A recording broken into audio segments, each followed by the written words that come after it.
E para o estudo de hoje, teremos a colaboração dos amigos e facilitadores Richardson Miranda e Kelly Nascimento.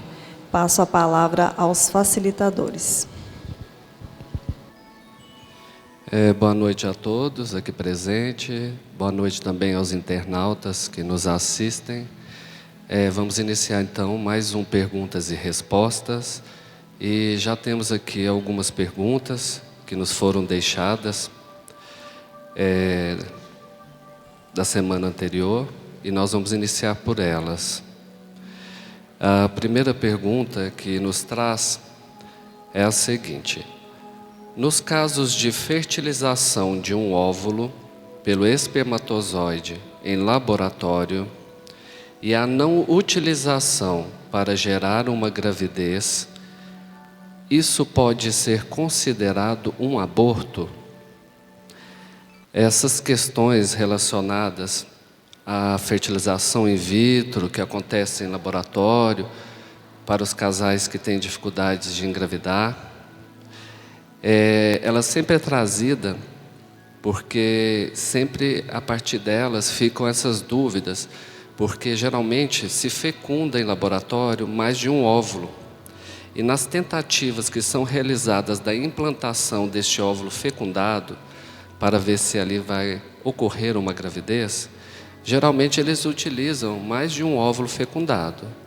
E sendo bem sucedida aquela implantação, pode ali então ocorrer até uma gravidez gemelar, como a gente observa em vários casos. Então o casal, eles já recebem aqueles filhos, então muitas das vezes eles não têm nem condições de terem mais filhos, ou não desejam, mas vários outros óvulos foram fecundados e estão congelados. E aí sempre vem essa questão na perspectiva espírita de como fica a situação então desses óvulos fecundados. Porque a gente já tem o conhecimento lá no Livro dos Espíritos que a vida se inicia assim que há a fecundação do óvulo. Já há a ligação de um espírito reencarnante àquele óvulo fecundado. Então, qualquer interrupção deste processo poderia ser assim então considerada uma interrupção de uma vida. E se é uma interrupção de uma vida que está se iniciando, poderia ser assim considerado um aborto.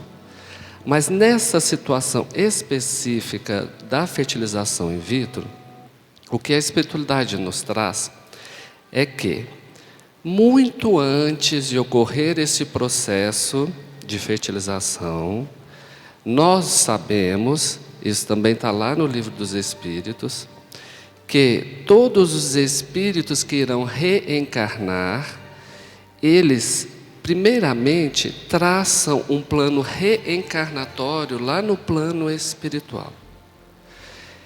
Que é aquele, realmente o plano que ele traz daquilo que ele necessita fazer, passar aqui, aprender e evoluir. E para isso, muitas das vezes os planos reencarnatórios de vários espíritos, eles se cruzam.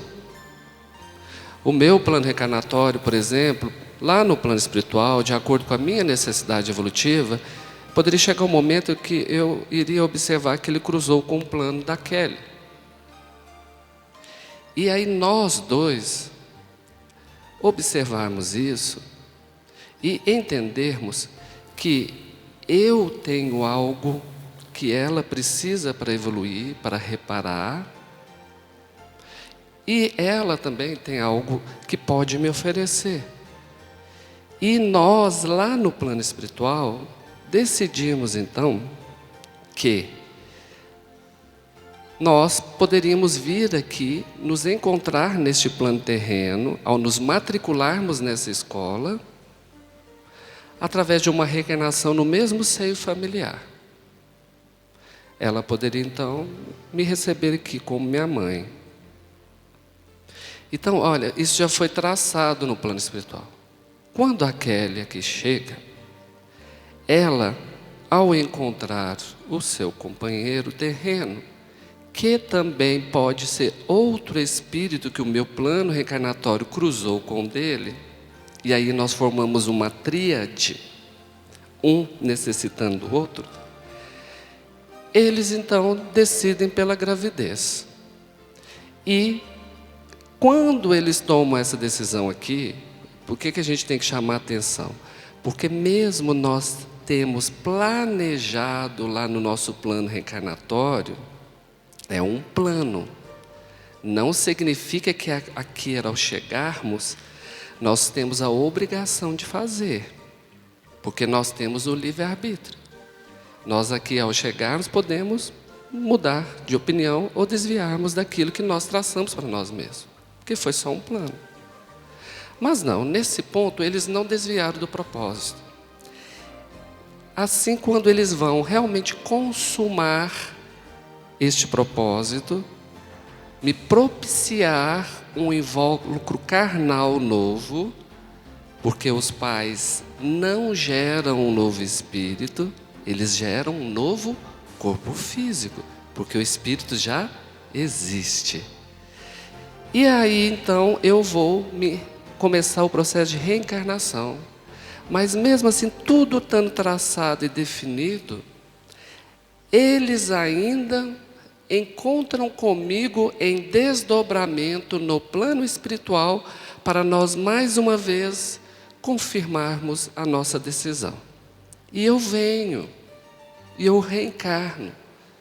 Só que durante o processo reencarnatório, quando o corpo físico está sendo gerado, lá no ventre da Kelly, e eu, espírito, já estou ligado a ele, por uma desventura, ela decide por um aborto, por interromper a gravidez. Aí sim que é algo que acontece que traz prejuízos enormes, porque tudo estava traçado, tudo estava definido, e no meio do caminho, ela me abortou. Eles me abortaram, porque não é só a mulher que aborta. O homem tem participação nisso. E aí é um crime. Interrompeu uma vida, me prejudicou, lesou o meu perispírito, atrasou todo um processo que nós vínhamos trabalhando em conjunto há muito tempo. Aí sim é um atentado contra uma vida. No caso dos que estão lá, dos embriões congelados, o acordo foi diferente. Kelly deseja ser mãe e com o companheiro dela. O meu plano reencarnatório passa próximo do deles. E se eles me dessem essa oportunidade, seria bacana. Mas eles têm que passar por uma provação, que é a dificuldade de conceber um filho biologicamente, sem a necessidade da inteligência do homem e da medicina terrena. Eles então têm que passar por essa provação e vão pela questão da fertilização in vitro. Aí, quando me é dada a oportunidade, é acordado comigo que, olha, o embrião que vai progredir, se eu estou na fila para reencarnar e o meu compromisso com eles é o maior, eu sou o primeiro da filinha, não sou? E podem surgir outros interessados que entram nessa fila, que têm necessidades, mas não tão prioritárias quanto a minha. Aí faz a fertilização do óvulo no laboratório, congela, depois vai lá e implanta. Quando implanta, quem que é o primeiro da fila? Eu. E aí a gente vai começar o processo biológico da reencarnação, dá certo. Talvez tenha o segundo da fila aqui, que vai ser meu irmãozinho gêmeo, e nós nascemos. Mas espera aí, tinha um terceiro, e um quarto, e um quinto, e um sexto aqui que tinham interesse. E que tinham óvulos congelados que, se eles resolvessem dar continuidade na fila, eles seriam então o quê? Os próximos. Mas não, eles decidiram por não continuar, porque já receberam 2, e eles têm ciência da responsabilidade da paternidade e da maternidade e também das condições financeiras, porque tem que prover, né? Espirituais, psicológicas. E aí eles falam, não, nossa família nós encerramos por aqui, beleza. E o terceiro e o quarto? Aí eles vão descartar os embriões congelados. Foi um aborto? Não. Porque eles tinham total ciência de que eles estavam numa fila que poderia ser viabilizado isso de acordo com as necessidades evolutivas de cada um e com as prioridades de cada um. Sendo assim, os que tinham maior prioridade já foram. Eles se ligariam se eles dessem continuidade. Não deu? Descarta o conteúdo biológico, eles não sofreram interrupção nenhuma e eles dão continuidade aos seus planos reencarnatórios, até, quem sabe, traçando uma oportunidade reencarnatória por outra via maternal e paternal. São essas diferenças que aí, quando é que se pergunta se a fertilização de óvulo em laboratório depois vai ser descartada é aborto? Não. Não. Porque tudo foi combinado. Agora, quando é combinado, como eu disse no primeiro exemplo, e interrompe, aí foi uma quebra de acordo. E aí há prejuízos. Aí eu já estava ligado, eu já estava em processo de reencarnação, o meu perispírito é lesado. E aí eles, ao invés de proporcionar a oportunidade de nós aprendermos juntos, evoluirmos e até resgatarmos, repararmos algumas coisas, eles acumulam mais compromissos.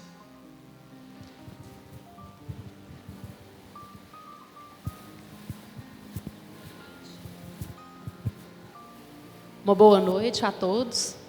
Boa noite aos internautas também, que estão nos escutando, nos ouvindo, nos vendo.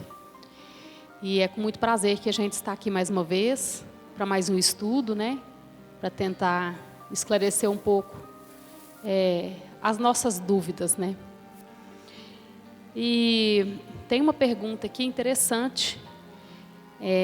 Ela começa assim: por que Deus complica tanto? Não seria mais fácil se soubéssemos ou lembrássemos do plano espiritual? A certeza da vida futura não nos faria pensar melhor antes de cometermos atos que não deveríamos? Aí ela começa assim, né? Porque Deus complica tanto. Será que Ele complica ou é a gente que complica, né? Somos nós que complicamos, Ele não complica nada, não. Às vezes a gente fala assim, que Deus fala certo por linhas tortas, né? Mas não é por linhas tortas também, não. Nós é que enxergamos torto. É por linhas retas mesmo. São tortas, não. Mas, enfim, né? Está perguntando aqui sobre a reencarnação. Como o Richards, né, já deu uma introdução assim, de como que é esse plano espiritual antes da gente chegar aqui, da nossa missão aqui. Nós não estamos aqui à toa, nós não estamos aqui passeando, nós não estamos aqui a lazer, apesar de fazermos isso, né, faz parte de nós, mas nós não estamos aqui para isso. Cada um de nós temos uma missão, né, a cumprir, provas, expiações, que a gente passa aqui, que é o nosso mundo hoje. O nosso mundo hoje é de provas e expiações. Então ele pergunta, né, se não seria mais fácil se fosse descoberto para a gente o que eu fui, o que eu não fui, foi mãe de quem, minha mãe hoje foi minha irmã, foi meu marido, foi não sei quem. Só que a gente sabe, gente, que nada acontece por acaso e nada é revelado a gente sem a gente ter a maturidade para saber naquele momento. Então, muitas vezes a gente pensa que a gente passa a não entender muita coisa, mas não é para a gente entender tudo mesmo, não, né? A gente tem a obrigação de estudar, de procurar entender para nos acalmar, até mesmo as fases difíceis que a gente passa aqui, geralmente quando a doença bate na nossa porta, são as fases complicadas que a gente passa, ou de algum amigo, de alguma pessoa que a gente ama. E aí a gente para e fala, mas puxa vida, por que isso está acontecendo comigo? Será que se eu não soubesse o que foi, o que não foi, como é que foi, o que eu fiz na outra vida, com quem que eu namorei, com quem que eu casei, não seria mais fácil? Não seria, sabe por quê, gente? Porque, primeiro, se a gente está aqui hoje, se a gente caminha para a evolução, né? Nós caminhamos para frente, nós caminhamos para a evolução. Nossa finalidade aqui é evoluir. No final das contas, o resumo é evoluir. Então, primeira coisa, se eu for parar para pensar no que eu fui na outra, anterior, eu não fui melhor do que eu sou hoje, certo? Se a gente está caminhando para frente, se a gente está evoluindo, com certeza não estava melhor do que eu estou hoje, não. E aí vocês imaginam, por exemplo, nessa programação, né, desses espíritos que estão lá, que o Richardson falou, esses espíritos que estão lá, esperando a sua vez de voltar aqui para acabar de cumprir a sua missão, as suas dívidas, entre aspas, né? Se a gente soubesse, por exemplo, a gente está esperando aí um espírito, um filho, por exemplo, né, que vai chegar para a gente, que é uma alegria, é uma ternura, é um cuidado, é uma ingenuidade na nossa cabeça, né, de ver aquele serzinho tão ingênuo, tão desprotegido, e a gente vai proteger, a gente vai fazer tudo para ele. Imagina se eu soubesse que aquele espírito ali já me fez mal na outra encarnação. Será que eu ia receber do mesmo jeito? E já vem outra pergunta no lugar, né? Por que a gente tem que passar por essa fase? Uma das perguntas do Livro dos Espíritos. Por que a gente tem que passar por essa fase infantil? Por que eu tenho que ser criança? Para depois, né, criança, pré-adolescente, adolescente, jovem, adulto, idoso, tal. Por quê? Porque são tudo fases. E a fase da criança é justamente para isso. Para amenizar situações, para tranquilizar corações. Então, vocês imaginam a complicação que a gente ia fazer, né? O tanto que ia ser difícil para a gente logo de cara identificar esse tipo de espírito. Ele fez isso, ele fez aquilo outro, eu matei, eu roubei. Porque na outra, gente, nós fomos piores, não fomos? Nós poderíamos também ter prejudicado aquele que está chegando ali, certo? Então, realmente, na fase em que a gente se encontra hoje, realmente não é viável para a gente saber de tudo mesmo, não. Não é. Vocês imaginam a tragédia que não ia ser, né, se fosse dessa forma. E aí, a gente pega, por exemplo, né, nós aqui na doutrina espírita, nos nossos templos que a gente tem aqui para estudar, para escutar palestra e tudo, a doutrina espírita, ela é uma doutrina muito esclarecedora. A gente passa a entender muita coisa depois que a gente começa a estudar a doutrina espírita. Eu falo que é uma doutrina libertadora. Ela te liberta de muita coisa. Graças a Deus, ela te liberta de muita coisa. Então nós, como exemplo nosso aqui, né, pequeno, no nosso mundinho aqui hoje, de provas e expiações, sem a gente, vamos falar assim, sem a gente saber de nada, do que foi, do que não foi e tal, dentro da doutrina espírita, os esclarecimentos que a gente tem aqui dentro, muitas vezes a gente já embanana, fala que não é. É uma doutrina que não são, eu falo assim, por experiência própria, não é para qualquer um, não. Porque ali vai te descortinar as crenças que a gente vem ouvindo e que colocaram na cabeça da gente, desde que a gente nasceu. Essas crenças, elas vão sumindo, elas vão se descortinando. E o que acontece? Quanto mais eu sei, quanto mais eu estudo, quanto mais eu me liberto, maior a minha responsabilidade. Com as minhas coisas, com os meus defeitos, com as minhas pendências. E aí? Nós estamos preparados para isso? Está vendo? Nem para isso a gente ainda está preparado. Nem para escutar certas coisas a gente está preparado. Imagina se a gente soubesse de tudo que a gente foi na outra encarnação. daquelas pessoas que estão próximas da gente também, o que fez, o que não fez, o que deixou de fazer.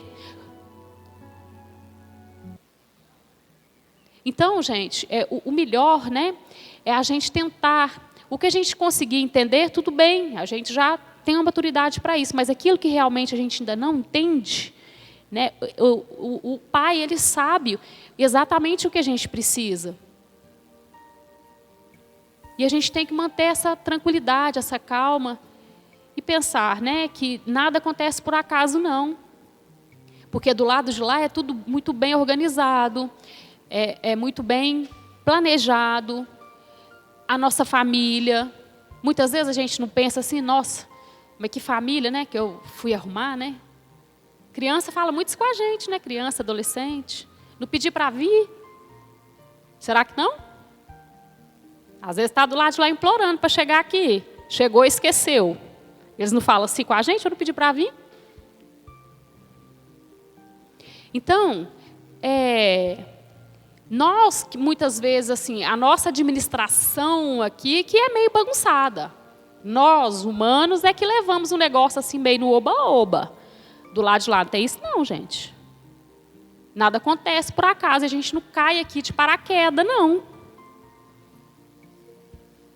É igual o Richard falou, leva um tempo. Tem fila. Por que tem fila? Hoje as famílias têm 1, 2, antigamente minha avó teve 16. Minha avó teve 16. 16, gente, vocês têm noção disso? Fico olhando para ela e falo assim, meu Deus, coitado, como é que deu conta? 16. Hoje é 1, 2. A média hoje, a média, né? Tá a menos que 1. A média está a menos que 1. Então, do lado de lá tem a fila. É tudo planejado. Primeiro, segundo, terceiro. Para poder voltar. Então, nós temos que ter consciência disso, né? Quando a gente ficar, às vezes, frustrados com isso, querendo saber, querendo... E isso, às vezes, até complica, sabe, gente, a vida da gente. Já chegaram pessoas perto de mim, me perguntando, às vezes, não, eu preciso de saber, você sabe de alguém que faz hipnose? Né? Já me perguntaram isso. Não que eu sou contra, de jeito nenhum, muito bonito, quem sabe, quem tem maturidade para fazer. Mas tem que ter um objetivo. Mas você quer fazer para quê? Ah, não, eu quero descobrir quem eu fui. E o pior, gente, quando a gente descobre o que a gente foi, o nosso... como que eu... O nosso desânimo ainda é maior. Porque na nossa cabecinha orgulhosa, né, no nosso coração orgulhoso de hoje, é o seguinte, eu fui rei, eu fui rainha, fui doutor de não sei o quê, né? Todo mundo quer ser importante, foi importante na outra. Então, às vezes, quando a gente descobre, né, às vezes meio na marra, certas coisas que não eram para vir na hora, complica as coisas. Eu tive uma experiência uma vez, uma amiga, que ela fez uma vez a hipnose, né? Não sei com que profissional, também não me interessa saber, nada. E a mulher era até assim, madura, né, nessa área e tal, foi fazer a hipnose com ela. A hipnose com ela foi só até no ventre, eu lembro direitinho dela contar, foi até no ventre da mãe. Né? Não passou disso, não. A hipnose foi até aí. Ela não foi além, não. Né? Não foi outras vidas, não. Foi até o útero. Foi até o útero da mãe. E daí, quando ela chegou lá, foi tão bom para ela que ela não queria voltar, não. E na hipnose tem, né, a contagem lá, né, do profissional e tudo, que conta, né, para você voltar. 1, 2, 3. E a mulher começou a contar lá umas 2, 3, 4 vezes e ela não voltava. Passou o maior aperto com ela. Então, eu não sou contra, viu, gente? Assim, a pessoa que tem maturidade para fazer, que tem um sentido, tem que ter um sentido, um objetivo. Mas essa história é interessante, porque quando ela chegou lá, né, ela foi voltando, ela conseguiu realmente voltar, e quando ela chegou lá no útero da mãe dela, ela não quis mais sair de lá. Não queria voltar, não, nem eu, né? Está lá protegido, quietinho. Eu quero também voltar para o útero da minha mãe, né? Então, tem esses acontecimentos também. Às vezes, a gente vai fazendo certas coisas sem porquê, sem motivo, sem objetivo. Para quê? Será que eu preciso disso mesmo, realmente? Me convém? Né? A gente tem que fazer essas perguntas também para a gente.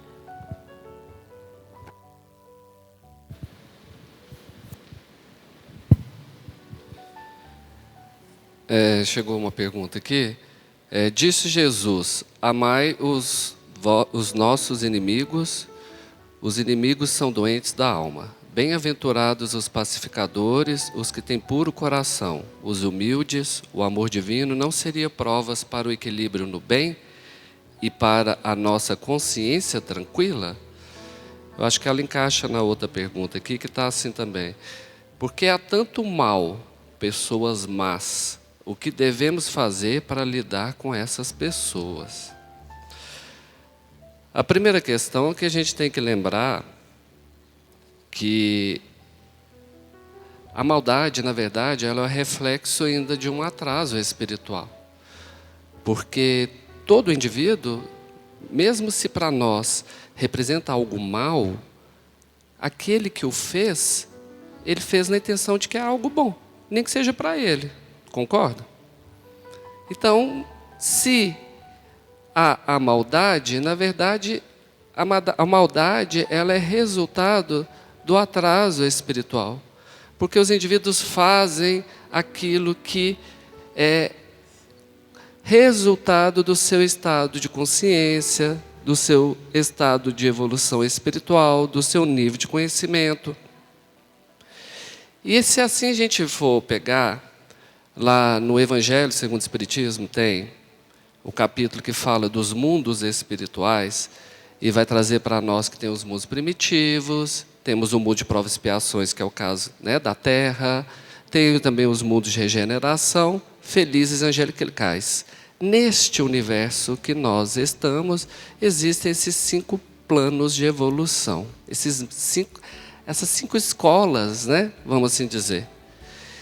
Então, nós não podemos esperar de um indivíduo que está numa condição primitiva, por exemplo, que ele tenha a compreensão e a conduta de um espírito que está num mundo feliz. Que seria o mesmo de que nós exigíssemos de uma criança que está no primeiro ano, aprendendo a ler e escrever, que ela tivesse a mesma compreensão, comportamentos e atitudes de alguém que está na universidade. Não é compatível. Agora, quem tem que entender quem? A espiritualidade sempre nos chama atenção para isso. Quando nós estamos diante de pessoas as quais nós percebemos, fugindo, né, da vaidade do orgulho, porque a gente sempre tem que ter cuidado para não cair nesses melindres, de se achar melhor do que os outros. Porque, às vezes, na situação, quem é o atrasado somos nós, né? E a gente fica querendo julgar isso para o outro. Mas há situações, realmente, que nós observamos que tem pessoas que estão mais ignorantes, elas estão mais atrasadas. E aí, quem tem que saber lidar com quem? O que está mais esclarecido. Olha o exemplo de Jesus, um espírito crístico, de alta autarquia e evolução espiritual, que veio em missão neste plano terreno, para impulsionar a evolução dos espíritos que estão nesse estágio evolutivo, que é o segundo aninho, né? Atrás nós deixamos o mundo primitivo. E quem quiser saber como era o mundo primitivo, é só estudar o tempo dos homens das cavernas. Então nós não estamos muito à frente assim.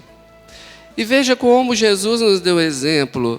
Ele veio e todo o mal que foi feito com ele sempre tinha uma atitude de compaixão e piedade.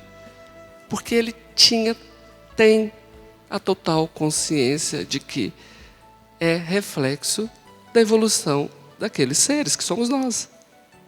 Quando ele foi crucificado lá, o que ele olha para o alto e fala? Pai, perdoa porque eles não sabem o que fazem. Olha que exemplo e que traço de evolução. que mostra para nós. Então, apesar de nós estarmos matriculados na mesma escola, que é um mundo de provas e expiações como a Terra, não significa que todo mundo está no mesmo nível evolutivo. Temos alguns um pouquinho mais à frente. Eu costumo brincar com os meninos da mocidade, eu falo assim, eu uso muito o exemplo da escola. Aqui é uma sala de aula, a Terra, não é? Ela é uma série. E que nós temos que aprender e passar de ano, para ir para o próximo mundo, que é o de regeneração. Em toda a sala de aula, todo mundo aqui deve lembrar, não tinha a turma do fundão, a turma do meio e os CDFs da frente. Tinha o crânio da sala, o menos inteligente, cada um com seus talentos. E estavam matriculados na mesma série, não é? E a professora tinha que lidar com todo mundo e tentar conduzir todo mundo para ver se todo mundo conseguia chegar ao mesmo nível de conhecimento. Sabendo que alguns apresentavam mais dificuldades, outros mais facilidades. Mas nós estamos numa série, num plano de evolução. Então, estamos em níveis de evolução diferentes. Temos alguns um pouco mais atrasados, que estão mais próximos dos mundos primitivos, outros que estão no meio, outros que estão mais à frente, que já estão atingindo uma evolução, que já estão quase partindo para um mundo de regeneração. E aí volta o exemplo que eu dei. Quem tem que saber lidar com quem? Vamos usar o exemplo da escada. Se eu estou num degrau de evolução e tem alguém que está no degrau de baixo, se eu estou no degrau acima, significa que eu tenho mais conhecimento, mais consciência, mais evolução. Se o de baixo começa a me dar pedrada, a brigar comigo, aí eu vou descer o degrau e ficar no mesmo nível dele? Ou tem gente que às vezes desce 2 degraus, né? Eles ficam abaixo de quem que eles achavam que é ruim. Porque tem que degladiar, né? É olho por olho, dente por dente. Se chega a esse nível, então significa que você nunca estava acima do outro. Você está no mesmo nível dele. E o porquê que esse outro te incomoda tanto, te afeta tanto? Eu uso sempre o exemplo da criancinha. Se chega uma criancinha aqui na frente e começa a fazer língua para todo mundo ri, né? Fala, nossa, olha lá, tô fazendo língua, que gracinha, tadinha. Ou às vezes se insiste muito, a gente até fala com a mãe e fala assim, ô mãe, tem que educar, né? Porque... Mas a gente entende o nível de evolução, de conhecimento daquela criança, não entende? Agora, você imagina a gente começar a fazer língua para ela e brigar com ela também. Quem é o adulto? Quem que tem evolução? E é um indicador muito preciso para nós. Por que tem pessoas que nos afetam tanto e outras não? Às vezes eu chego, a Kelly não, eu trabalho ali, a fulana, nossa, estou tão chateado com ela fez isso comigo. Às vezes eu trabalho junto com a Kelly e a fulana fez a mesma coisa comigo e não me afetou nada. Porque eu consigo me desligar daquilo e eu sei que é dela. Eu não trago o que é do outro para mim. Mas por que a Kelly está se ligando aí e você está trazendo isso para ela? Porque eu vejo no outro aquilo que eu tenho em mim. O outro é um espelho de quem? De mim mesmo. Por isso que os ditos inimigos, eles são retratos de nós mesmos. Eles têm aquilo que a gente quer esconder de nós mesmos. Então, por isso que a espiritualidade fala assim, nas orações, quem tem que vir em primeiro lugar nas orações? Quem? Ai, minha mãe, meu filho, meu marido, porque eu amo eles todos. O amor já é uma oração. A oração, a sua primeira fileira, são essas pessoas todas que por acaso você está tendo uma dificuldade aí. Ou elas estão tendo com você. Porque nós temos isso também. Tem pessoas que aí a gente olha e fala assim, gente, mas o fulano não gosta de mim de graça. Eu nem conheci ele, conheci ela agora que a Kéia já não gosta de mim. Ué, não é de graça, né? A gente sabe que ninguém cruza o nosso caminho por acaso. E que nenhuma folha cai de uma árvore se Deus não permitir. Cada um tem algo a trazer para nós. E nós também temos para deixar para eles. A fileira das orações, quem tem que vir em primeiro lugar? Os nossos ditos desafetos. Eu já começo me doutrinando, mudando e não utilizando muito essa palavra inimigo. Porque isso traz um selo tão forte que estabelece um vínculo espiritual tão forte e negativo que tem pessoas aí que estão reencarnando, tem sucessivas reencarnações que elas estão com os mesmos desafetos porque um não dá o braço a torcer. Enquanto um não der o braço a torcer, um não rompeu o ciclo, eles estão ligados pela eternidade. Mais do que as pessoas que eles amam. Porque o amor, ele é bom, ele liberta. O ódio, ele cativa e aprisiona. E aí se eu odeio a Kéia me odeia, nós estamos mais presos e vinculados um ao outro do que as pessoas que eu amo e que ela ama.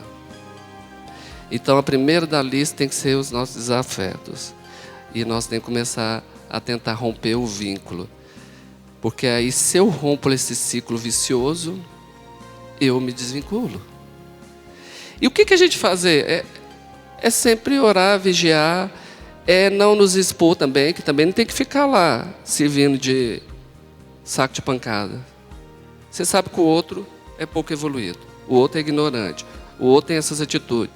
E aí você fica lá lambendo ele o tempo inteiro, você vai tomar pancada mesmo e merecida. Tem aqueles que não são da minha família, que você sabe onde, como e quanto tempo você tem que estar com eles. Mas mentalmente e sentimentalmente, vocês têm que estar todo momento vibrando positivamente para eles. Para ir se desvinculando e ajudando eles também a encontrar a luz. Tanta gente que vem nas casas espíritas buscando algo assim. Eu estou com um obsessor espiritual. Tem um espírito mal fazendo. Eu preciso trabalhar isso. Não precisa ir de longe não, gente. Está preocupando demais com o plano espiritual. Você tem que preocupar com isso aqui, quem está aqui do seu lado. Porque é aqui que estão as suas verdadeiras tarefas, os verdadeiros resgates. Eu ouso dizer que as influências espirituais negativas que nós sofremos, elas são, na sua grande maioria, simplesmente sintonia. Nós as atraímos pela forma que nós estamos vibrando e agindo. É lógico que existe uma parcelinha que tem aqueles resgates, aqueles desafetos que ficaram lá e não vieram nesta empreitada terrena. Mas 90% dos que têm algo a se resolver com você e você com eles, vieram. Estão aqui, encarnados. Então não fique preocupando muito com o lado espiritual só, não. Porque você está, às vezes, deixando de olhar para onde está o verdadeiro problema. Que está aqui. Às vezes está dentro da sua casa. Não é? E saber lidar com isso. Só para ir fechando, eu gosto sempre, já contei essa historinha aqui do Chico Xavier, que é como a gente lidar, e as passagens de Emmanuel são grandiosas. O Chico, ele tinha uma cachorrinha que era epilética. Dava um trabalho danado para o Chico. E o Chico ficava lá no centro espírita até as 4 horas da manhã. Porque nesse período de meia-noite até as 4 horas da manhã, era melhor para concentrar e ele psicografar os livros. Porque a maioria das pessoas estão dormindo e as vibrações que interferem são menores. Então ele ficava até 4 horas da manhã. E chegava em casa cansado, aí ele tinha que cuidar da cachorrinha. A cachorrinha às vezes tinha passado mal sujado a casa toda, limpada, a comida. Ele ia dormir lá para 5h30, 6 horas. E tinha que levantar cedo porque tinha as atividades que ele se comprometia. Um belo dia, o Chico chega em casa e a cachorrinha está morta. Aí o Chico fica muito entristecido, e aí ele fica lá agoniado, e o Emmanuel só observando. Isso começou até a interferir nos seus trabalhos mediúnicos. Aí o Emmanuel trabalhando com ele, falando, não pode ter esse apego, né? Você fez a sua parte. Quando o Chico estava melhorando, a irmã dele foi visitar. E irmão é ótimo, né? Eles contam tudo para a gente. E na hora que você menos precisa, eles contam. Principalmente o presente de Natal, né? Eles contam antes, só para estragar a surpresa. Aí a irmã do Chico vai e fala com ele, que bobeira, por que você está aí sofrendo? Por causa de cachorro, esse cachorro doente? Foi um alívio para você? Aí o Chico, não, mas era um ser vivo, ela tinha um amor por mim, gostava dela. Falou, vou te falar a verdade então. Foi a vizinha aqui que jogou veneno para ela, matou ela. Aí o Chico a vibração dele foi lá para baixo. E aí deu nele um sentimento ruim de revolta. E aí isso interferiu mesmo no trabalho mediúnico. E o Emmanuel foi chamando a atenção dele. Porque viu que até a aura espiritual do Chico ela foi ficando enegrecida. Porque ele começou a vibrar negativamente. E aí emanar isso para a vizinha, né? Como assim matou minha cachorra? Aí o Emmanuel vira para ele e fala assim, Chico, nós temos que resolver isso. Aí ele, não, mas nossa, olha como que ela fez. Você vai descobrir o que ela mais deseja de presente na vida e vai dar ela de presente. Aí ele falou, mas como assim eu vou dar presente para alguém que acabou de fazer um mal tão grande comigo? Aí ele falou, vai. Aí o Chico descobriu que parece que era uma máquina de costura ou de lavar, não sei. E tadinho, comprou no carnê, porque ele ganhava pouquinho, né? E deu a ela, porque ele era obediente. Ainda mais se o Emmanuel mandando, né? Deu a mulher. Quando ele estava chegando na casa dele, ele já tinha feito a entrega, vem a mulher correndo na rua com os braços abertos.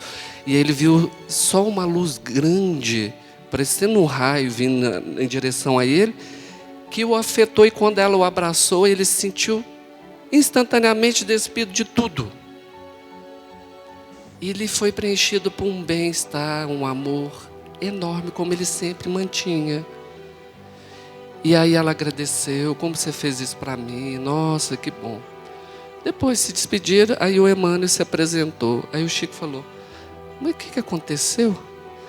Ele falou, você rompeu um ciclo que estava se iniciando e que você ia se perder nele. Ela te deu o que ela tinha de bom, que foi matar o cachorro que te atrapalhava. É o nível de evolução dela. Para ela está fazendo bem, para ele. Para ele não foi. E ele deu algo de bom para ela, no nível de evolução dele, e rompeu aquele ciclo que poderia se firmar, e os dois começarem um processo de obsessivos, que aí perduraria a reencarnação e outras seguintes. Então a gente tem que romper, né? Porque senão a gente entra nesses ciclos aí.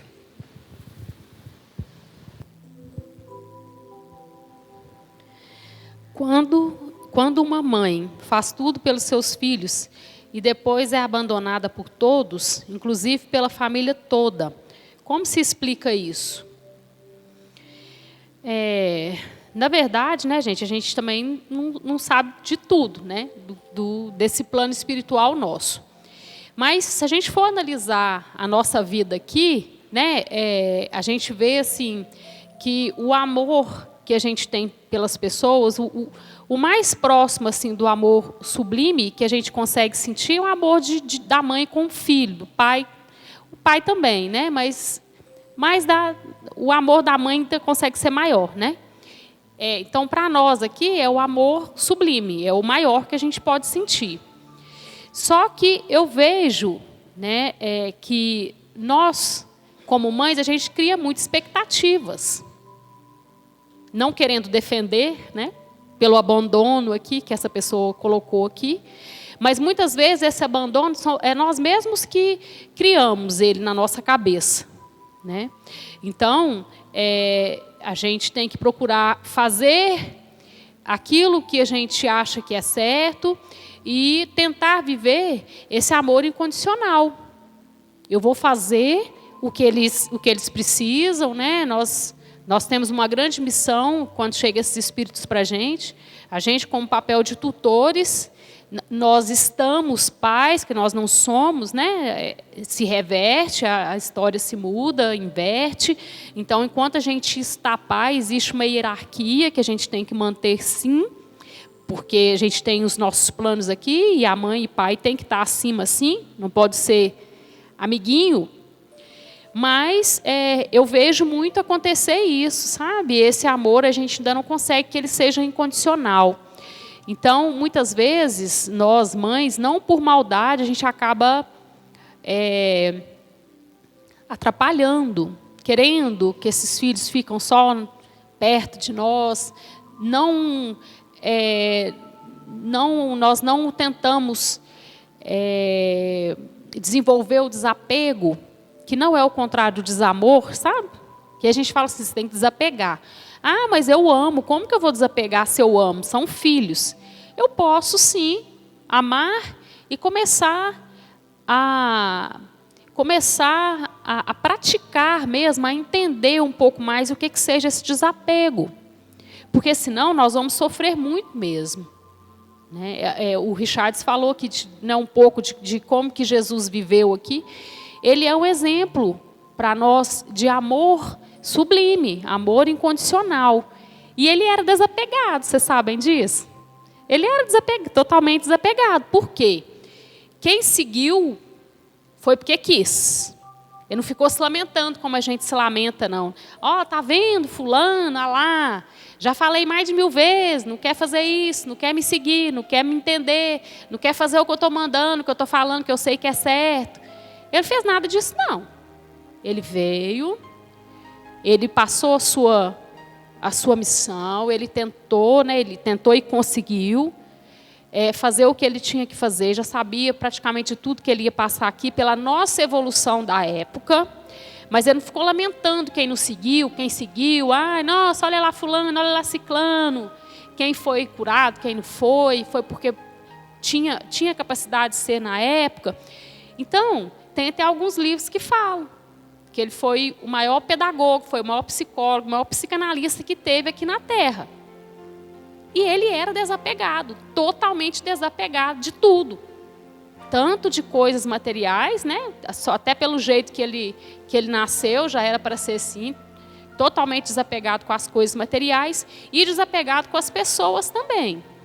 Mas, ao mesmo tempo, amando cada um que estava ali do lado dele. E ele já tinha uma percepção e um amor que era um amor da família universal mesmo. Tem esse pedacinho, né, no Evangelho, no Evangelho segundo o Espiritismo, que fala sobre isso. A família parental e a família espiritual. Então, ele já tinha isso dentro dele. Todos, para ele ali, fazia parte da família dele. E ele não obrigava ninguém a fazer nada que não quisesse. Ninguém foi obrigado a fazer nada que não quisesse fazer. Então, gente, isso aqui às vezes acontece mesmo, né? Mas eu vejo que muitas vezes nós mesmos, mães, que procuramos isso. Criamos expectativas demais, queremos nos realizar demais nos filhos, aquilo que a gente não fez, a gente quer que... Não é assim? Mas espera lá. É um espírito. Será que ele quer desse jeito? Será que a profissão que ele escolheu foi porque eu queria que fosse aquela? Ou realmente eu consegui deixar ele escolher aquilo que ele quis fazer? E aí um belo dia ele chega e fala, a questão da abandonada aqui, né?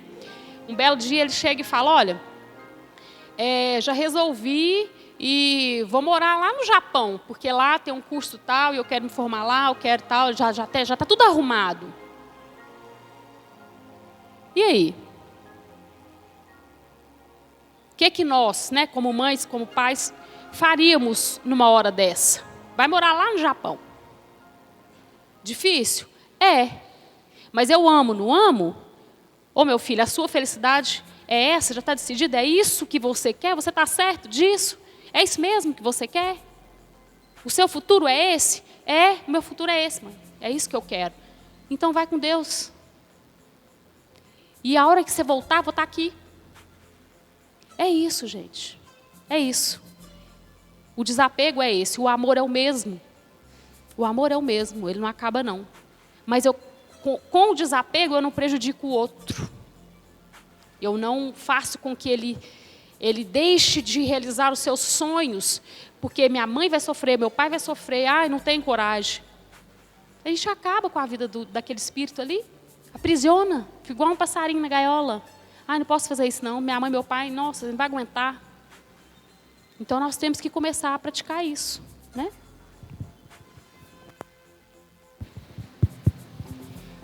Gostaria de agradecer a todos, aos internautas também pela oportunidade, a Kelly, né? Desejar uma boa noite a todos. Uma boa noite a todos também, agradeço a oportunidade e até a próxima.